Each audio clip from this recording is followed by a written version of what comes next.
Hey people, it's me, your favorite cat. I'm back, incredibly, with a new video. Today I bring you a new topic regarding a country dear and very much near to me. Italy.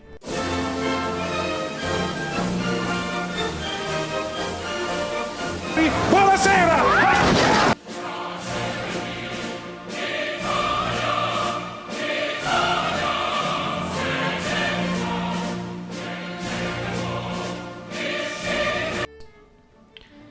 Well, not exactly Italy. Well, it is about Italy, but not just Italy in general. It's something that happened in Italy, in the historical period known as the Risorgimento, or the renewal, as if we wanted to translate it literally. Specifically, the event known as the 5 Days of Milan, or the Cinque Giornate di Milano, or I found this translation, never heard it in Italian, 5 Glorious Days. Could be, could not.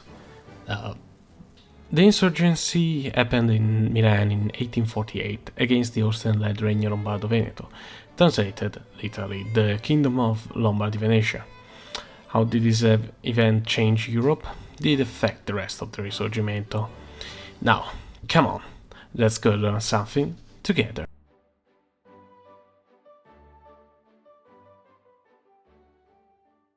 I'd say that to understand the context of the period, we should focus on the agreement that had changed Europe a few years earlier, the Congress of Vienna.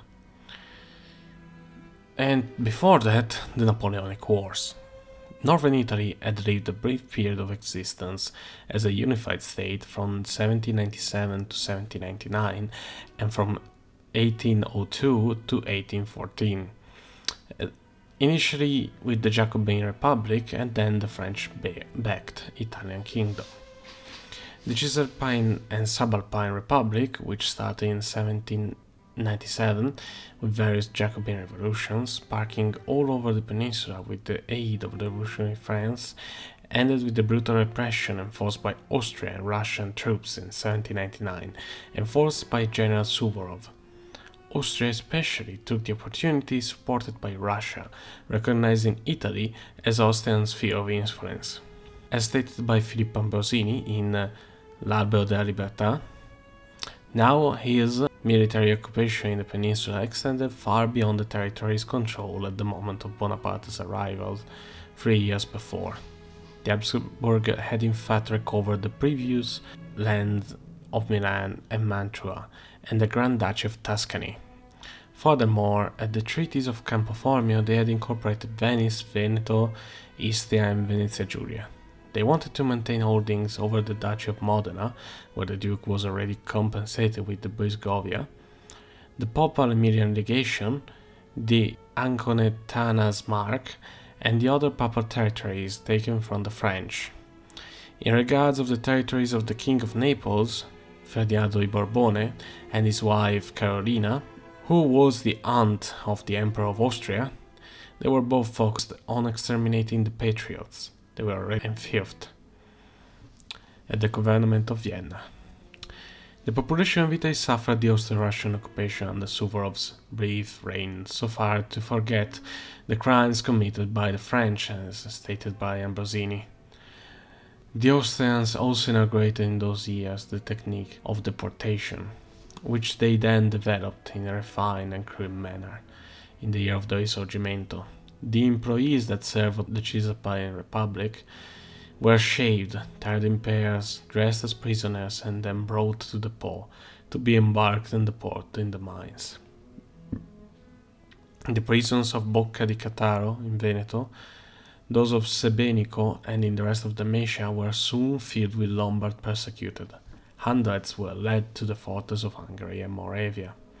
The Milanese paid harshly their 13th months following the return of their beloved emperor.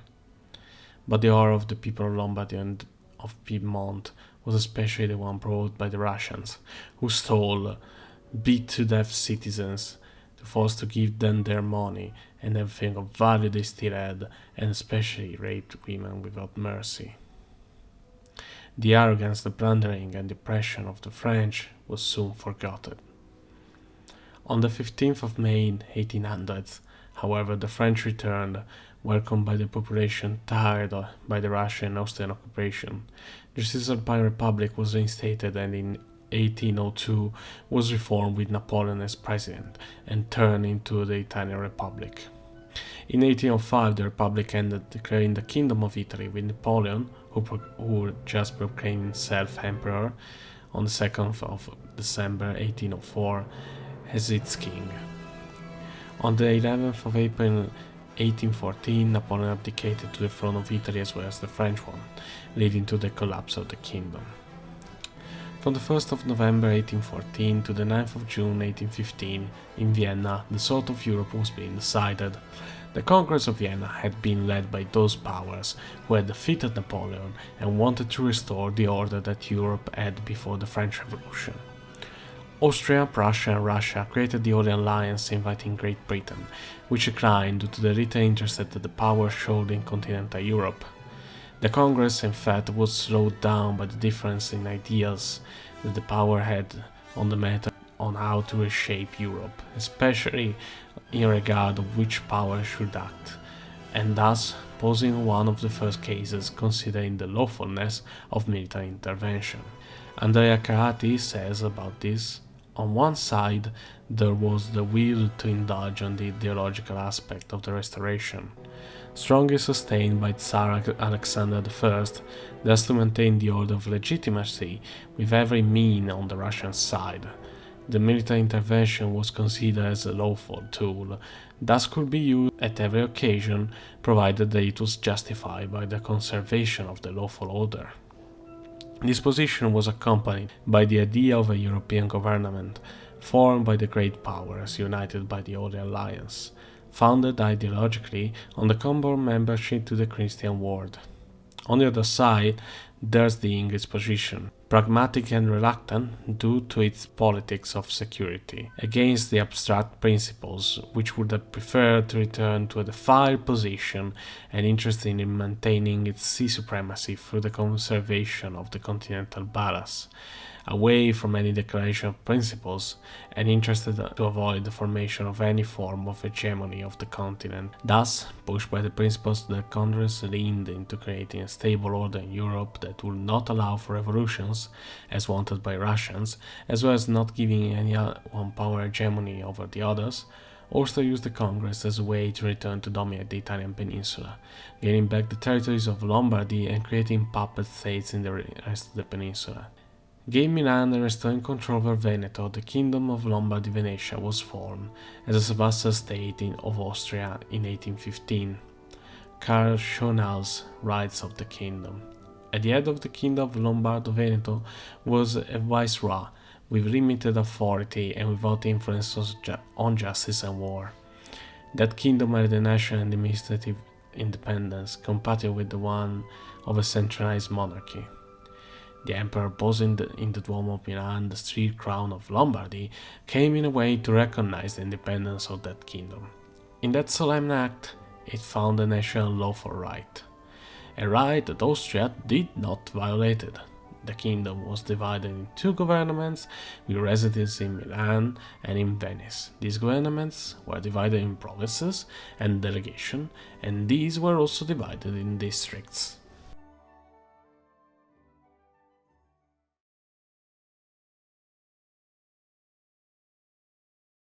1848 was an especially rough year in Europe. The cold and rough winter of 1847-1848 had led to harsh conditions for many still recovering from the damages of the Napoleonic Wars. And in meanwhile, the new order of Europe was meeting peoples that throughout the French Revolution and the Napoleonic Wars had created a new identity. So, one after the other, revolutions and rebellions sparked everywhere, starting from Palermo on the 12th of January. In February and March, the Grand Duchy of Tuscany, the Papal State, and Sardinia-Piedmont signed constitution in order to meet the demands of the rebellious people. Nonetheless, revolutions in Paris provided the final kick that would start major movements all over Italy, to fight off the order of the ancient regime and Austria. However, it wasn't only the news of the rebellion that had led to a bitter climate between the people of Milan and the administration of Austrian vassal of Lombardo-Veneto. In the Lombard city, ideas of rebellion were already a thing for quite a while. The gears of unhappiness had created a clamorous result years prior, with the news of election of Pope Pio IX, celebrated with enthusiasm. For the occasion, the streets around the Duomo were covered with symbols of the Lombard League and the defeat of German Emperor Frederick Barbarossa. The link to the actuality was more than evident, but it was still not a revolutionary attempt, rather a declaration, a challenge to take measures unconsciously of the strength and resolution of the enemy. Of this we have reports from journals. Thus, there were open talks of the Pope as the liberator and supreme chief of Italy. His effigy was brought around tied to necks on bracelets. To him, hymns were composed to be then sang in theaters. All the houses were covered by slogans, Viva Pio IX, and despite such things had sedition connotation, it was hard to avoid since he was the supreme head of the Catholic Church. The sparks to the event, however, the action that led to the rebellion came on January. On the 1st of January, many Milanese joined in a protest against smoking. The manifestation was inspired by the Boston Tea Party, with the aim to harm any state monopoly, such as smoking and gambling, thus hurting the state. The crowd would mostly yell insults to those smoking, with minor instances of attacks against transgressors smoking cigars. The Austrian soldiers started mocking the Protestants by smoking cigars themselves, as stated by Paolo Murialdi in his reports of the event. On the 1st of January, young of all the kingdom had invited themselves not to smoke tobacco to cut the Austrian finances, one of its major revenues. The High Command had provided 30,000 cigars to the soldiers and gave them enough money needed to make them drunk. He sent them to harass people around the city. Medics in the prisons recognized in the streets bands of condemned, some in the act of smoking to irritate people. The crowd became more aggressive, eventually attacking transgressors of the protest and leading to arrests. However, said arrests were random and many innocents were arrested without cause. The protest continued, but on the 3rd, the head of police gave the authorization to soldiers and the police to use force against the protestants. Were they to interfere against smokers? Austrian soldiers chased the crowd using bayonets and blades, even chasing and stabbing some inside their own houses. On the evening of the 3rd, Hungarian grenadiers and German dragoons were throwing themselves with blades on the Pacific people moving peacefully through the city. They were avoiding the young, were wounding the old and the kids. We later learned that many citizens were arrested even without weapons, thus the bad nature shown by the soldiers. Many yelled openly, "Another time!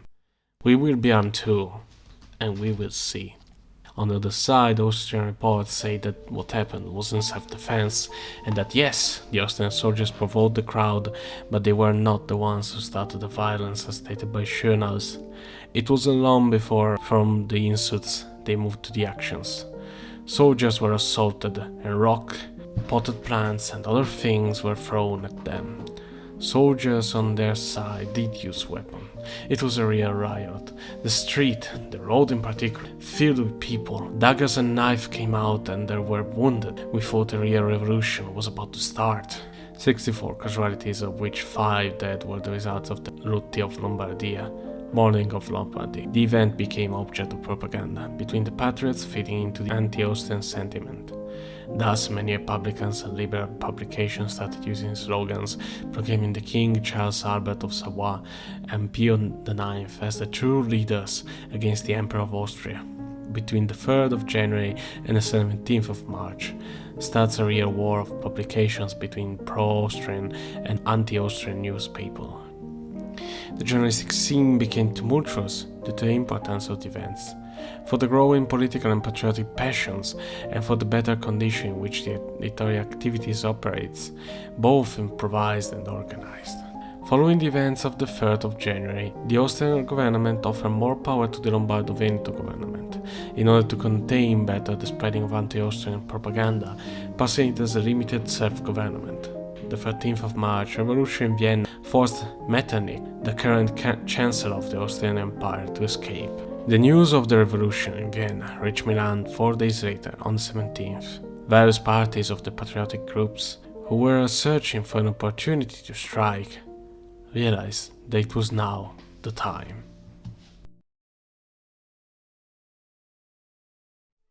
Driven by the events of the recent revolution in the rest of the peninsula, the Milanese revolutionaries had further challenges to overcome. Being the capital of the Lombardo-Veneto kingdom, that the city was fortified with plenty of strong points to defend it. The Austrians could count on a quite vast garrison. 10,500 soldiers organized in 9 battalions of 1,000 men each, 4 squadrons of cavalry of 600 to 700 horse rider each, 5 batteries of artillery with 6 cannon each, and 900 Italian policemen. Marshal Radetzky, aided by Chief of Staff Colonel Count Bratislav and Councillor Field Marshal Schönhaus, were at the head of the garrison. Marshal Radetzky was a well-known and very respected figure in the Austrian military, as reported by Karl Schönhaus himself. The name of this man is in the times near to us found, with so much celebrity, that we need to dedicate him some words before we enter discussion of his work.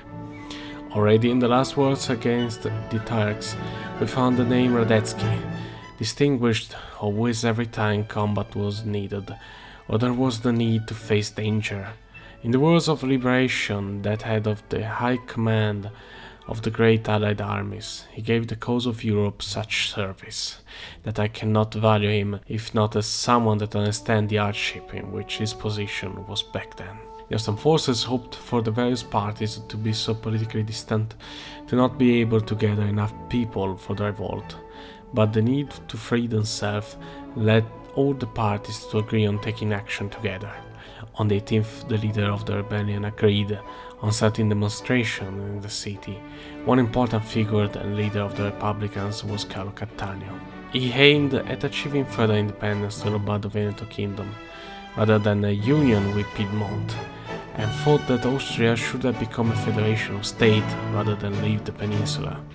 The leaders of the demonstration met the governor to present their demands. There they discovered that orders were sent to Radetzky to occupy key areas of the city, an order that would have definitely led to further escalation. They managed to convince the governor, O'Donnell, to order Radetzky instead to not interfere with the demonstration unless strictly necessary. On that same day, a delegation of patriots left Piedmont in order to ask Charles Albert to intervene and aid the people of Milan. The churches started playing the bells as if it was a festivity. The people started marching throughout the city with a new sense of control, but eventually they met Austrian soldiers. Scared by the mass of people yelling and marching towards them, they opened fire. The crowd soon stormed them in search of revenge for those hit by the volley. The idea of a pacific demonstration was over. The demonstration started with the crowd reaching Palazzo Broletto, requesting organization of the government and a disband of the police. The leaders of the people were brought to the Broletto Palace. Back then, that was the town hall of Milan. They were brought there without voting in a provisional government that would have put in place instead of the Austrian administration.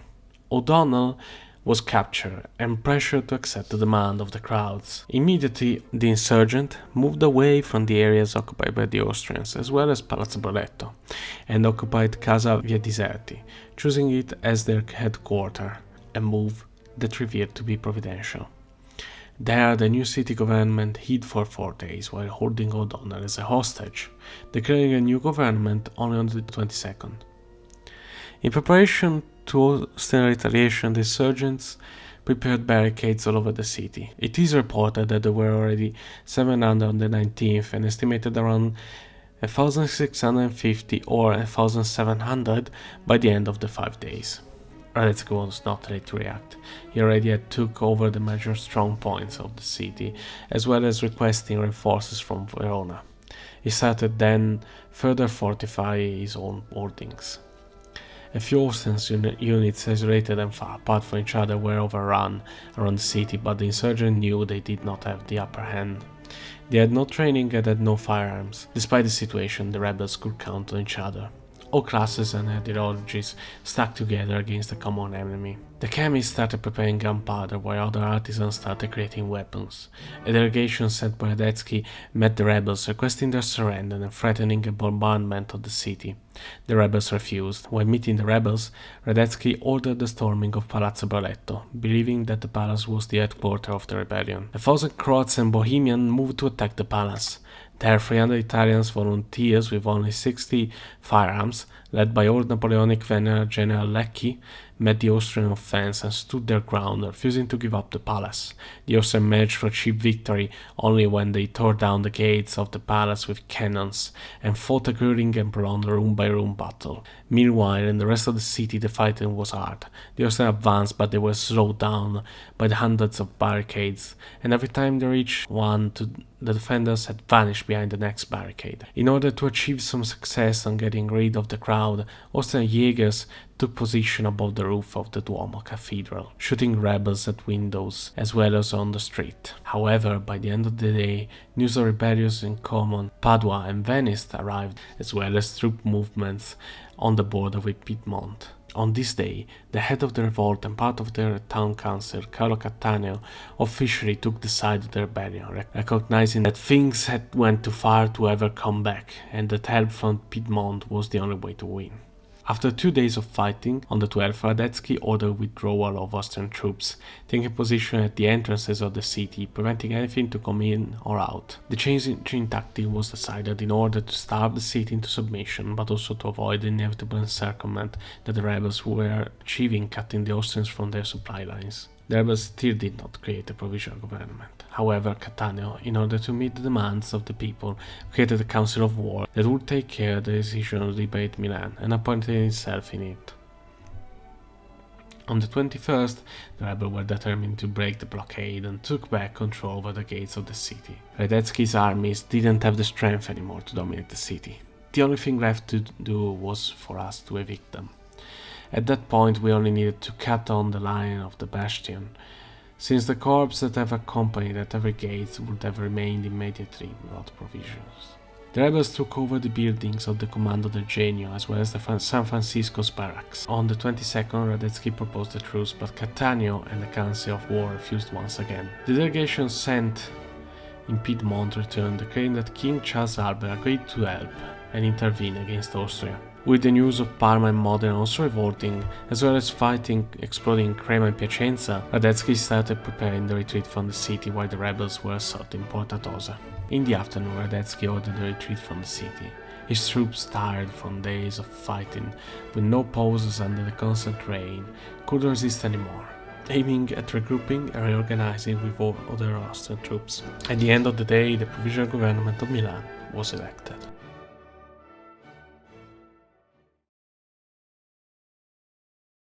On the 23rd, Sardinia-Piedmont, the King of the Two Sicily and the Papal State, alongside various provisional governments resulting from the revolts all over Italy, declared war against Austria and the authority of the Lombardo-Veneto kingdom.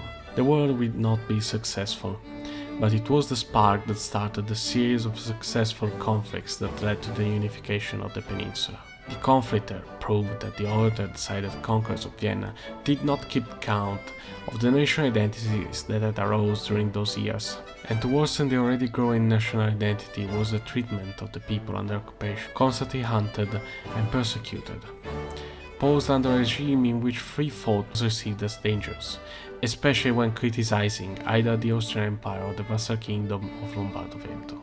This was one of the many revolutions that started in 1848, but it was one of the major and most important events for the entire Risorgimento period of Italy. Thank you again everyone for watching the video all the way to here, and I hope it was of your liking, and it was educational. I'm finding new energy, and I hope I can keep going with this because I'm seriously having fun. Of course, I hope you liked it enough to leave a like and perhaps subscribes to me as well. As always, you can find all the sources for the video in the description, and before leaving you, I will give you, well, the books that I use to research and write about the topic. First of all, J.A.S. Greenville, Europe Reshaped, 1848-1878. Paolo Murialdi, Storia del giornalismo italiano, dalle Gazzette a Internet. Marco Scardigli, Le grandi battaglie del Risorgimento. G.F H. Berkely, Italy in the Making, January 1st, 1848, November 16th, 1848. Andrea Carati, L'intervento militare democratico, le nuove pratiche dell'ingerenza e la crisi della sua natura temporanea. Filippo Ambrosini, L'albero della vita, le repubbliche giacobine in Italia, 1796-1799. Carlo Cattaneo, dall'insurrezione di Milano nel 1848 e della successiva guerra. And Erinnerungen eines Österreich, Karl Schönhaus, Freier from the Italian version titled Memorie della guerra d'Italia degli anni 1848-1849, Volume 1 and 2. Memorie della guerra d'Italia. Ok. I hope you had a good time and I really hope to see you at the next video too. Bye!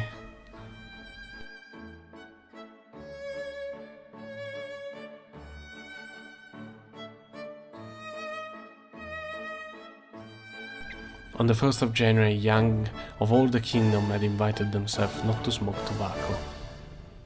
Ciao! Vuoi anche tu fare... Anche tu fare video? Vuoi fare anche tu il video? Coccolona, come finire?